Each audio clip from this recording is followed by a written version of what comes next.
Bilenge ya République démocratique ya Congo, bilenge ya Filika, pe bilenge ya mokili mobimba.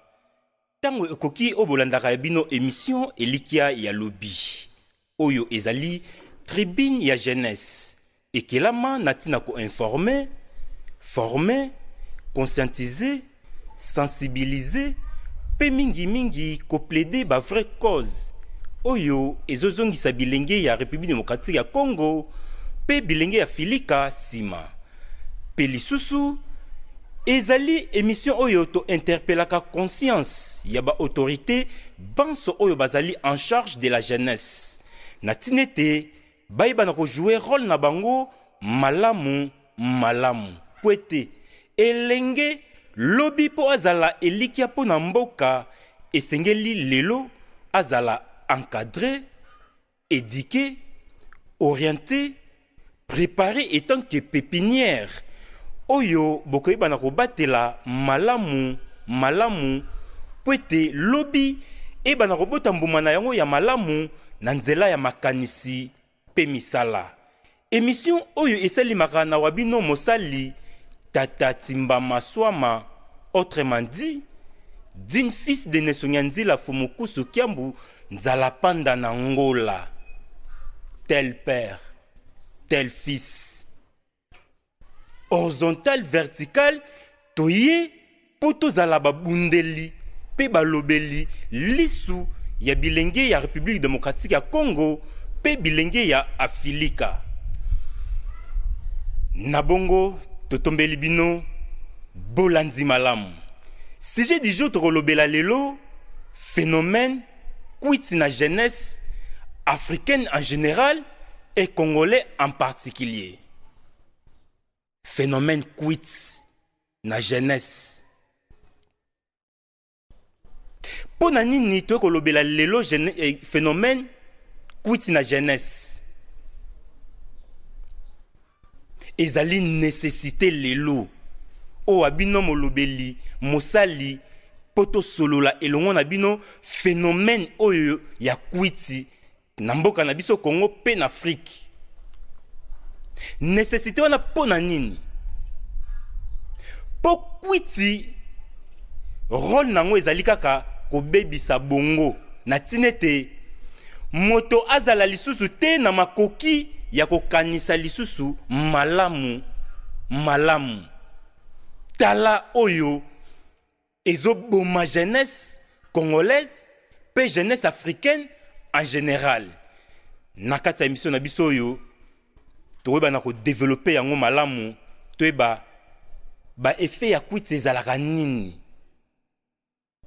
Pepo na nini lelo tolobeli quit. Quit dans l'ensemble nde toyebi ezali ba masanga. Oyo ezali muto soki ameli yango échanger ba lolenge.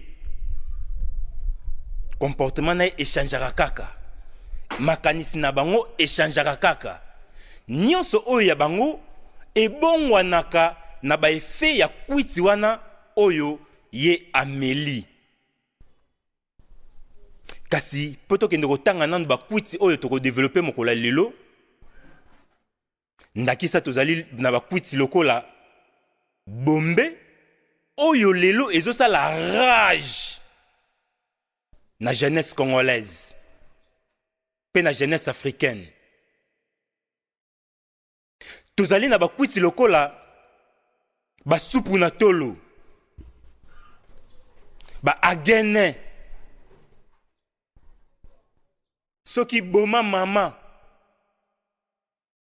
ba whisky na ba forme nango nyonso ezala essence. Toyebi te soki bakonzi pe bayebi ke essence lelo bilenge pe bakomi kosalela yango lokola drogue. Mais tokoloba te lolenge o bazo employer yango pona kosala yango publicité te. Mais ezali bakwiti oyo lelo toye kolobela etant que molobeli ya bilenge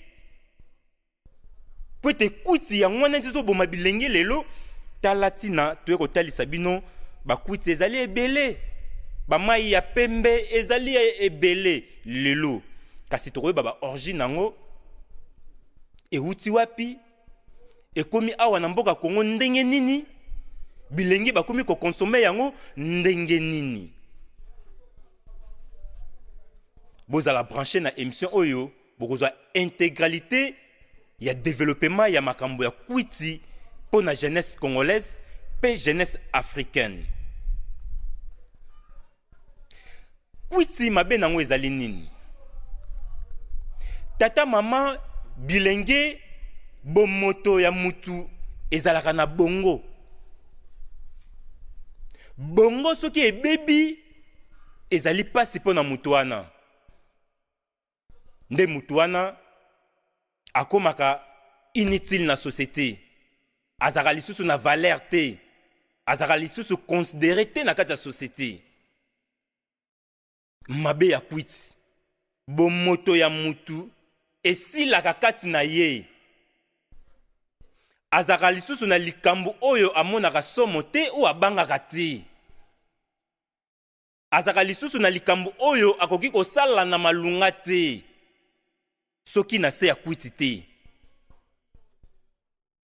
Parce que kwiti ezali mabe yango nde ezoboma jeunesse ya lelo. Bandeko balandi.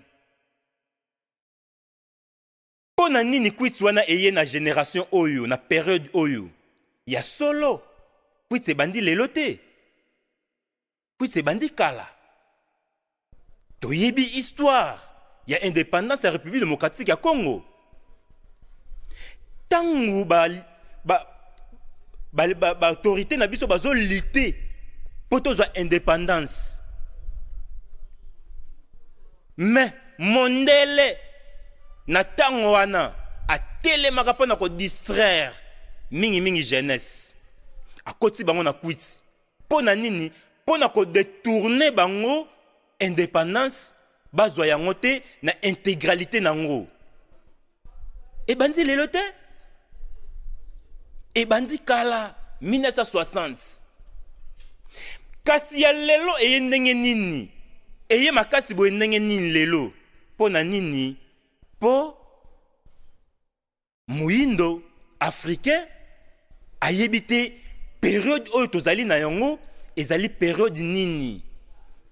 Génération oyo toza nango eza génération nini? Tala na mayele mabe ya mundele. Tala na mayele mabe ya monguna. Nako yeba période oyo. Nako étudier yango. Génération oyo. Bangonde baza génération oyo. Bakoya ko sauver Congo. Oyo. Bakoya ko sauver Afrique. Stratégie baye nango. Oyo babandaka uta 1960. Baye nango lelo lisusu. Kasi ba amplifier yango lisusu. Na bakwiti wana. Pona nini? Pona ko désorienter génération oyo. Pona ko bebisa jeunesse ya eleko oyo. Baye bate nini ezoleka na période oyo. Nini ekosalema na période oyo. Po bango banani wana mindeleti. Bako bakaka ko régner, ko coloniser, ko exploiter, ko manipuler jeunesse congolaise pe jeunesse africaine. Yango baye na bakwiti wana. Tozo ndakisa kwiti lokola bombe. C'est vrai tozo benga ngo bombe. Minga na benga ngo bombe. Parce que eye ko bombarder mitu ya bilenge ya République démocratique ya Congo lelo. Eye ko bombarder cerveau ya jeunesse congolaise, ya jeunesse africaine, lelo. Bombe wana bozomona wana. Bombe ezali nini? Bombe ezali mélange ya ba produit. Ba produit nini? Catalyseur na nitriline. Catalyseur ezali produit ozota na tuyau d'échappement ya mutuka. Ezaka produit moko ezaka na tuyau d'échappement mutuka. Sikoyo bazui yango, babimisi yango, baye bazui nitriline o ezali produit ya pharmacie. basangisi chimie wana chimie wana euti wapi? Nani asali chimie wana? Est-ce que ezali moyindo to ezali mondele? Chimie wana euti wapi? Nani asali chimie wana, créé chimie wana? Oyo lelo ekomisi jeunesse congolaise na état akomi nango lelo. Soki omeli bombe wana etiki yo kidiba wana pendant 2 jours, 3 jours. Oza na su na posa kolia te, oza lisusu na posa ya kokanisa na yebi nini te, kotala nini ezoleka nzinga ya environnement na yo, koyeba nini ezoleka nzinga ya mboka na yo na Afrique, okozala na capacité moko te ya kokanisa, ya koanalyser nini oyo ngai etanke elenge nakoki koporter, nakoki kokumba lokola contribution, participation pour environnement na ngai, mboka na ngai Congo, continent na ngai d'Afrique, ekende liboso. Bombe wana obino bobengaka bombe. Tala nécessité ndenge totalisi bino oyo lelo toyeto kabola makanisi elongo na bino bilenge ya République démocratique ya Congo pe bilenge ya Afilika. Catalyseur. Mundele aye na solution na ye. Mundele aye na solution na ye pour na objectif ko désorienter, ko bébi sa jeunesse. Pour na nini ko bébi sa jeunesse? Bilenge. Jeunesse ozali na rôle ya ebele esengeli jouer na mboka na biso Congo pe na Afrique. Jeunesse yonde ozali énergie pour na mboka. Yonde ozali bokasi, yonde ozali main d'œuvre. Mboka o ezangi jeunesse ezali mboka ya kokufa. Siko mboka na biso Congo. Na réalité nango tokomi nango lelo. Oyo jeunesse nyonso amipesi na kwiti. Est-ce que Congo ya solo mboka na biso ezali vraiment Congo? Oyo ba leader na biso ba bundaka na 1960 po tozwa indépendance toza nango lelo.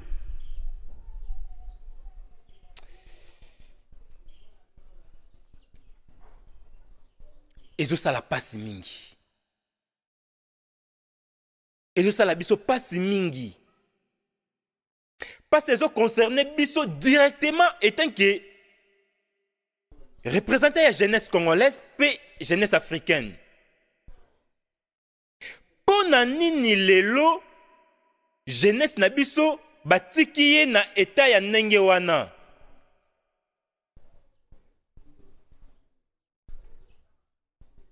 Pona nini? Problème ezali te. Et biso tozala toujours conscient, prudent, parce que l'homme prudent voit le mal de loin. Voilà lelo toyeko kabola makanisi oyo mingi na jeunesse, afin que jeunesse apprendre conscience pour na ba kwiti. Jeunesse apprendre conscience kwiti ezali mabe makasi na bomo ya mutu.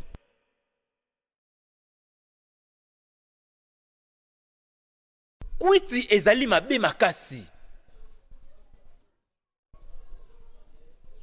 Bakwiti wane utu wapi?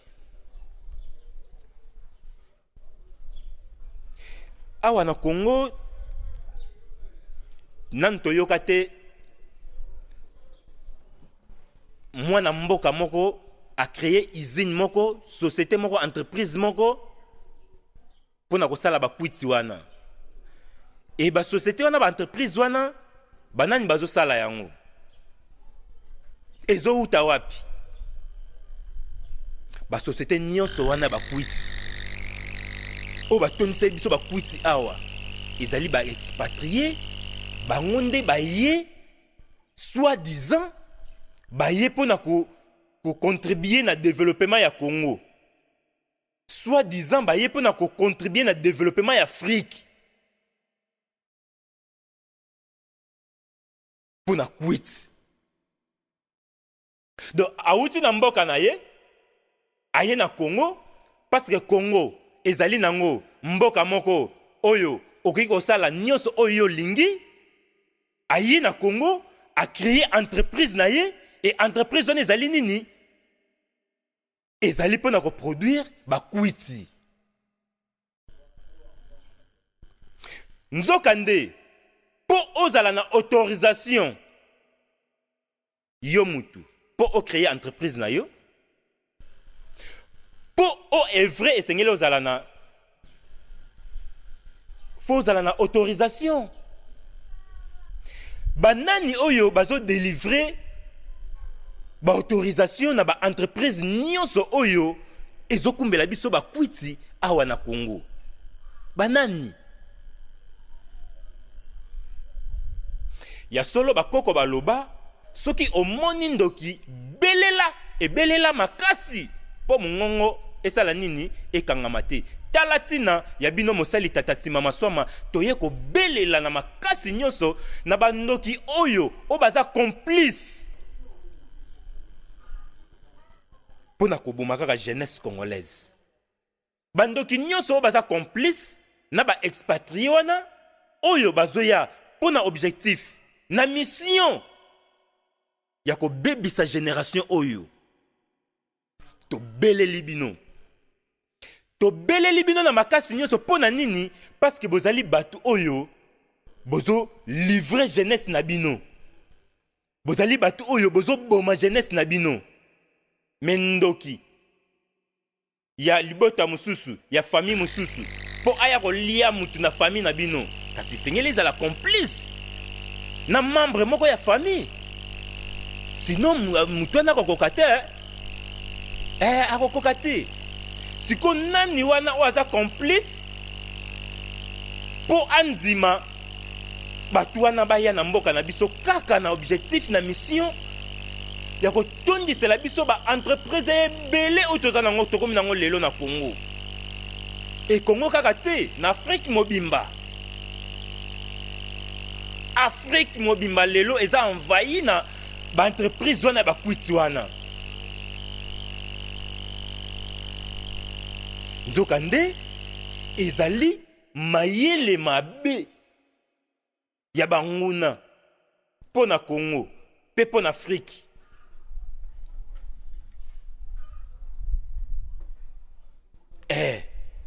Congolais andimi na ye abebisa na ye jeunesse na ye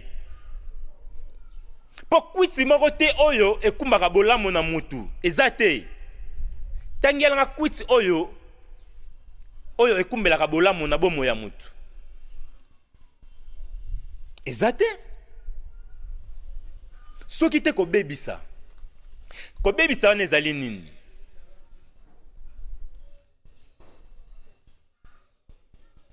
Kobebisa ezali na makambo ebele. Kobebisa ezali na makambo ebele.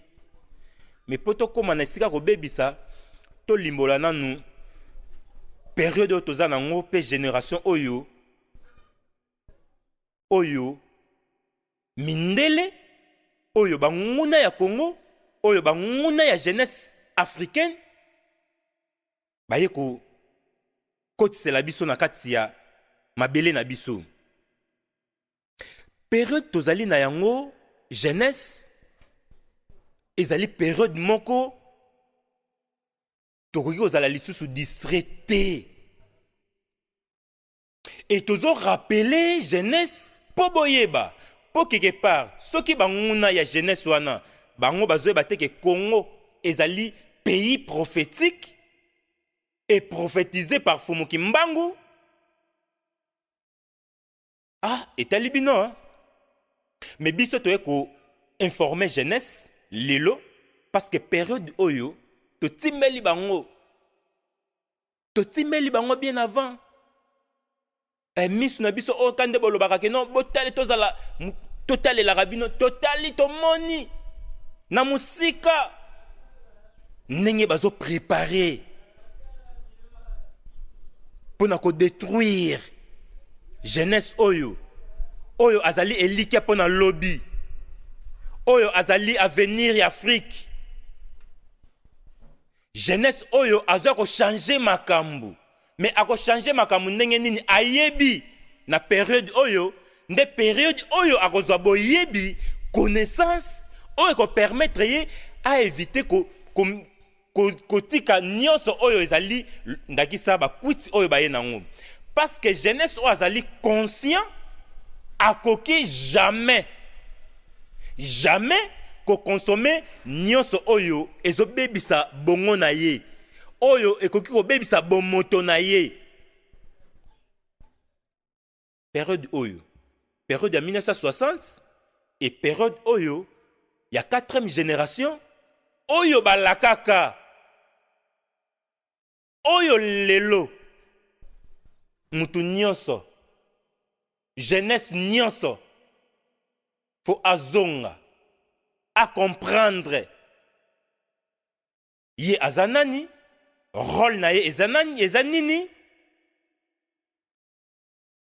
Période oyo, période ongo eza période nini? Ezali période oyo selon prophétie ndenge totalisi bino ete République démocratique ya Congo ezali pays prophétique, prophétisé par Fomoki Mbangu. Alakaka akotinda motangisi Nlongi.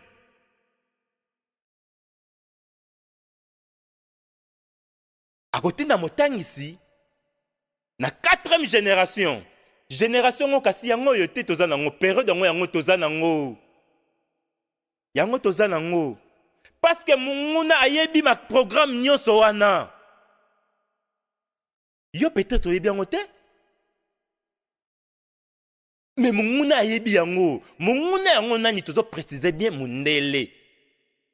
Elongo na bango nyonso oyo. No ba asiatique, o ba arabe. Bango nyonso wana ezali na mutu moko te. Oyo lelo na période oyo akokumbela biso bolamu azate. Et ceux qui comprennent dango tala na misala na bango o ba yeli biso. Donc comprendre que non ezate. Ezate. Période oyo ezali période jeune il faut prendre conscience. Azwa na boyebi, azwa na connaissance.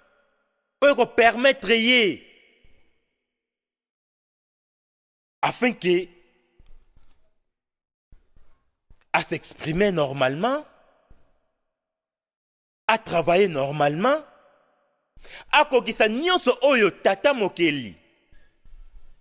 Parce que mutu nyonso jeune nyonso malgré jeunesse wana o bozo ridiculiser ndenge wana, mais jeune nyonso mutu nyonso azali na mission oyo tata mokeli atindela ye na mokili oyo esengeli akokisa.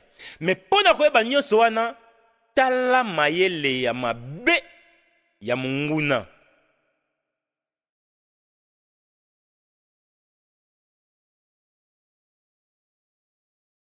E motangisi yango nani? Longi yango nani? Nalobaki émission oyo ezali nécessité pona lelo. Po période oyo soki loupé yango ezali danger mingi.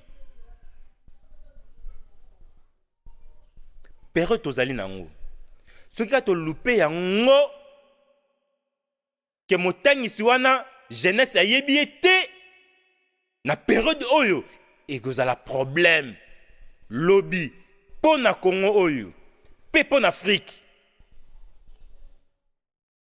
Parce que na ba programme nyonso bazoyela biso, ba programme éducatif, ba programme nyonso oyo ya gestion ezali triqué. Mais ba yebi motangisi tango koya akobimisa nyonso wana na poisa. Akobimisa nyonso na poisa. Yango bazosala nini? Ba manœuvre ya ko désorienter, ya ko détourner vision ya jeunesse.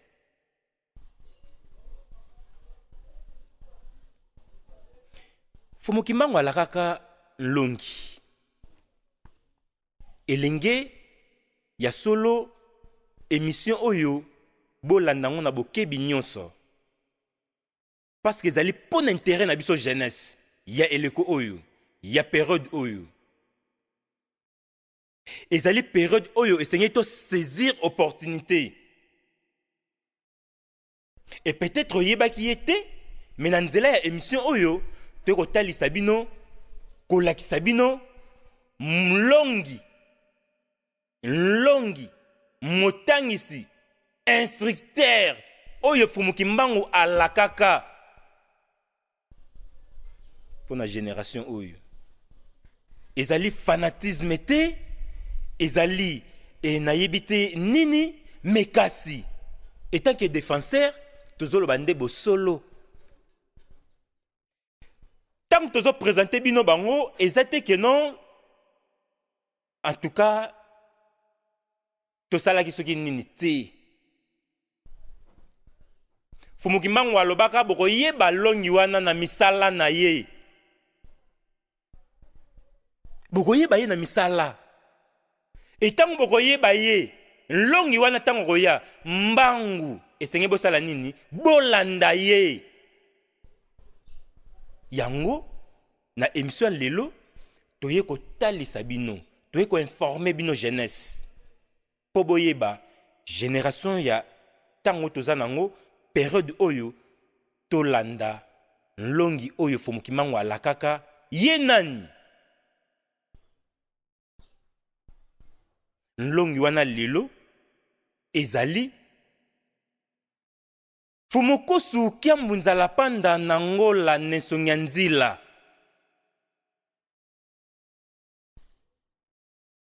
chef spirituel rénovateur président et représentant légal des chefs spirituels de confession religieuse de la religion africaine Vuvamu Bongele Meso Mwene Yewana jeunesse lelo oyo esengeli biso nyonso tozala nsima na ye biso nyonso jeunesse yango nalobaki émission eza nécessité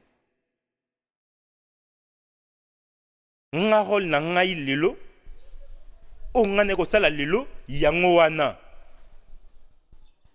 ene ko présenter bino ye pona ko longwa na ngambu wana parce que soki boyebi ye te boyeba yango Afrique Congo et qu'on s'en sortir jamais po yende muto aye na programme pour la génération oyo na domaine nyonso yende aye na programme nyonso programme éducatif obino bozo tanga wana ya solo vraiment bozo so encadrement bozo so éducation mais kala mingi te awa toyo tomona bilenge soit disant ba o bazo tanga na ba école yango pe mais tala bizaleli tala oyo bazo monisa eza soni mingi wana bobengi éducation vrai programme éducation pour na Congo pe pour na Afrique ezali te otoza nango lelo parce que otoza nango lelo ezali copier coller ya programme ya bato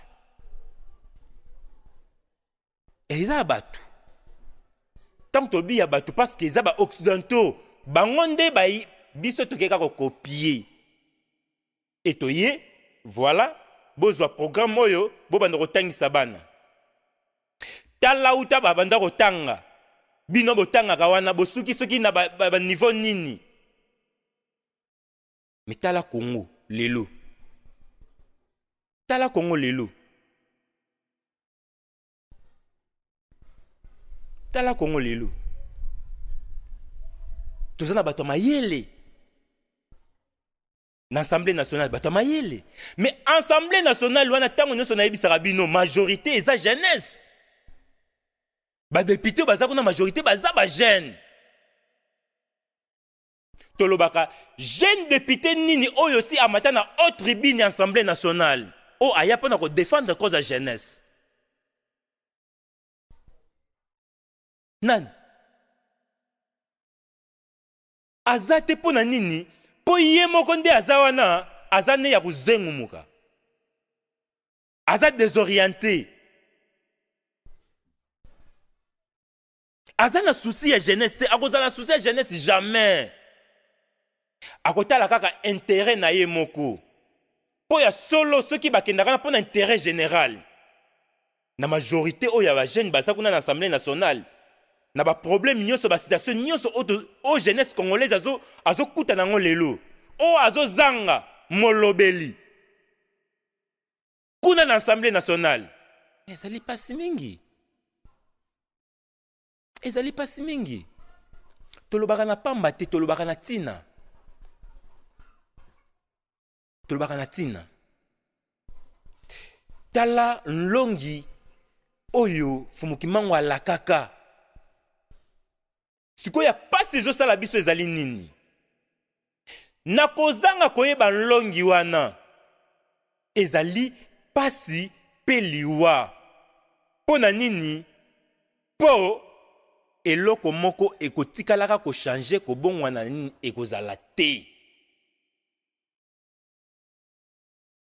tala susi obiso ya bino mosali tozalaki nango mpo na émission lelo toya kotalisa bino kolakisa bino nlongi oyo esengeli tolanda lelo biso nyonso esengeli tozala na nsima na ye toya kosoutenir ye topesa ye maboko tolanda programme oyo aye nango mpo na biso jeunesse programme éducatif c'est vrai fumukusu balakaka bakoleka na émission oyo tokoyamba bango na tribune ya jeunesse oyo baleka na émission bayindo bolamuka ya noko ndombele botale alakaka mpo na éducation matière wana tobombela yango jeunesse toya kotalisa bango yango mpo totangisa bango tokoprofite vraiment kosenga audience na nlongi na ntina ete tokende kozwa lisusu boyebi connaissance matière oyo ekopermettre jeunesse lelo ebana kooriente ye mpe toprofite kodedie émission oyo na Fumukusu Kiambunzala panda na Ngola Nensonga Nzila.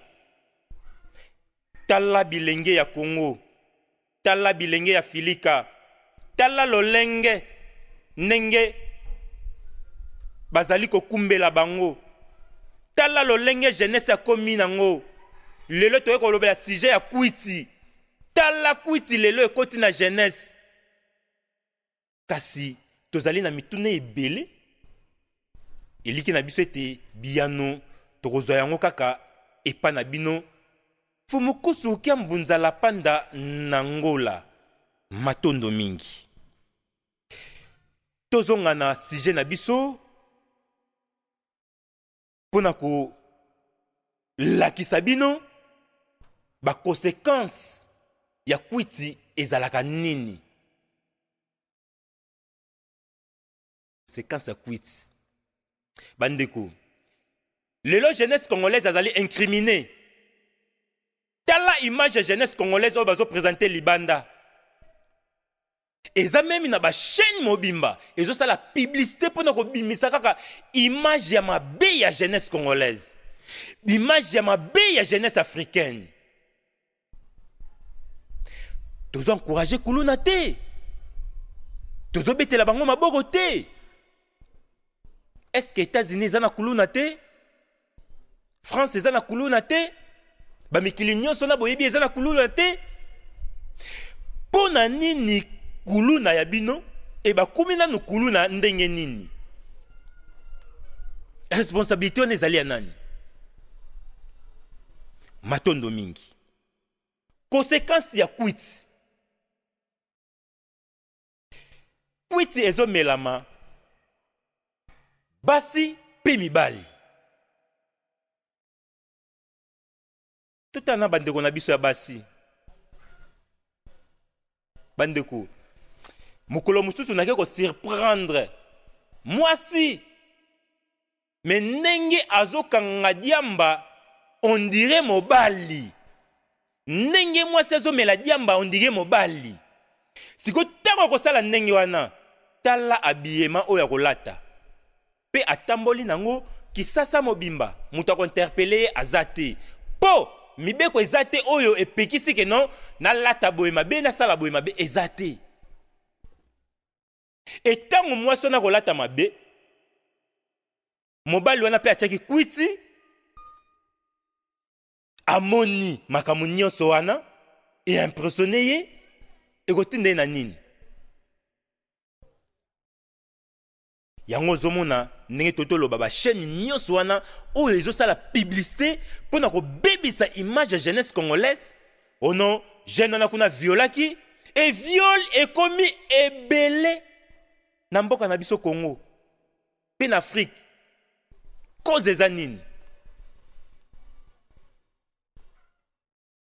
Kwiti mwasi alataki mabe, alati bilamba mabe, à s'exposer. Et parce que nous autres, moi, c'est sacré, y à s'exposer, nous autres, on a mobimba, t'as la conséquence, et kumbi wapi, et kumbi kuna ba viol. Nyo soane zalini ni quit. Et cause wana pona biso, to pese responsabilité na l'État. L'État ya Congo, l'État ya Afrique. Bino bozo pesa bato na nzela. Po ba koteka ba kwiti. Converti awa ezaka ka ba kwiti. Misala misusu ezate. Eza pasi mingi. Par la responsabilité za munene na l'État. Jeunesse azane juste sacrifier. Jeunesse azana ekaka juste sacrifier. Pour nani aza sacrifier parce que manque à faire. Jeune ya kozala tongo alamuki elo osa les athées. Ti pourquoi? Kene na ba cité na biso, tala na ba veni na biso. Diamba autorisé l'État aux awapi. Pour na kopekisa nyonso wana. Ba o bazwaka mbongo wana. Lelo, ba député ba autorité na biso. Directement ba moko ye wana akeko ke la bar, boîte de nuit, hôtel, nyonso wana. Pour na kosala nini? Ko embrouiller jeunesse, ko bebisa jeunesse et ba kwiti wana et ke na niveau pour tozotanga ba conséquences. Tous les gens qui sont wewa, ba porteur, ba receveur, ba jeune nyonso baza na manque à faire. Et baza combien? Na Congo oyo. Bango wana baza exposé na ba kwiti wana. Et tala danger ozo kumbela biso. Ndenge bayoki kuluna kuna. Kuluna akomi na mawate ya ko papa ndeko na ye mobali. Ko papa ndeko na ya mwasi. Pona nini azali sous effet nyos azomona nyos eza pamba. Bozo kanga bango c'est vrai. Bozo ke na bango na kanya makasese na volonté na bango te po ba ke sala bilanga c'est bien bon. Bilanga yango nde et lesaka mboka. Mais kasi vraiment mutu azo ke sala bilanga muto sala likambu na inconscience, est-ce que makamone kozala malamu? Non. Ekozala malamu te. Ekozala libabe. Po ekotonga nzoto te. Bongo mokolo oyo bakuluna parce que ba jeune bazolanda émission oyo bako prendre conscience pe bakoyeba ko changer comportement po batika bakwiti wana. Jeune botika kwiti. Oyo biso tozosenga na bino botika kwiti po batika susu ko kanga bitu nde bazo kanga ndengwana bokendaka bongo sikoyo toloba boye. Tango jeunesse a reprendre conscience atiki kwiti. Bongo bilanga eko kangama. Na esika bo recruter jeunesse parce que bilanga ezali secteur mobimba oyo ko sala ke lobi ekosala nini ekokumba to mwana développement côté ya kolia. Ya solo télévision ezali ngonga bandeko balandi. Vraiment tozobenda suka ya émission na biso. Ya pas ezakaka jeunesse bo tika comportement wana ya komela lisusu bakwiti o nyonso totangi awa. Parce que légitimité à jeunesse eza sacrifié. Ba valeur na biso tozo perdre yango jeunesse. Toyebi ke mikolo ezoya kaka na émission oyo tofongoli vraiment nzela porte pour na émission oyo yo nyonso olingi o participer na émission oyo benga na ba numéro oyo ezali affiché na cette télévision na bino pour na nini te toyamba bino boya kotalisa biso ya bino makanisi pe misala ezali nini pour na intérêt général ya jeunesse congolaise pe africaine. Ya koloba ezali ebele mekasi ngonga tala esike bendi suka ya émission na biso elikia ya lobi oyo ezali tribune ya jeunesse tokende kopesa balongonya na bato oyo bazosunga émission oyo quelque part ekende se liboso na bino bozo soutenir émission oyo totangi bino ngangangu nzamololai. Merci pour notre soutien na yo. Totangi président Etienne Pembe. Merci pour notre soutien na yo. Totangi Papa Vuka, autrement dit Maître Nzambe. Merci pour notre soutien na yo. Merci pour notre Sekab Toya. Merci pour notre soutien. Merci pour notre soutien Kilandi Takala Mambu. Merci mingi pour notre soutien na yo. Pe merci pour notre soutien na Kilandi Monongo. Merci pour notre soutien. Na émission oyo naza entouré na ba stagiaire oyo baye ko visiter biso na Vuva mu télévision ndenge boyebi Vuva mu télévision bosomi télévision bwanya télévision mayele tokotanga ba stagiaire na biso oyo baye ko visiter biso Tata Mazengo Bilungu topesi bino bambote Tata Kongo Misenga topesi bino bambote Tata Mbokolo Bolelikia topesi bino bambote esika bozolanda biso ya solo soki bolanda biso makasi kitoko makasi ezalaki na makasi équipe technique ya Vuva mu télévision na sima caméra tozalaki na Tata Kwako Maisha otolinga kobenga mingi cameraman ya banlongo bazalaki elongo na Tata Futila tala bango basungaki biso na tinete bomo na biso malamu na réalisation tozalaki na Tata Ngala 9 lumière pe coordination tokambamaki na Noko Ndombele Botale bango wana bazalaki wana mpona kokoche émission oyo eleka malamu tobosani te ingénieur de son coach Matumona yo aza mpona kokoche son na biso boyoka yango malamu e topesi bino bandeko nyonso bozwi occasion ya kolanda émission oyo vraiment bambote ebele mpo na nini te DG ya Vuva mu télévision Tata Kwamambu topesi bino bambote ebele kimia ya Fumukimbangu pe ya Longi oyo tozali nango na eleko oyo ezala na mabota na bino tokutani mbala nsima botikala malamu.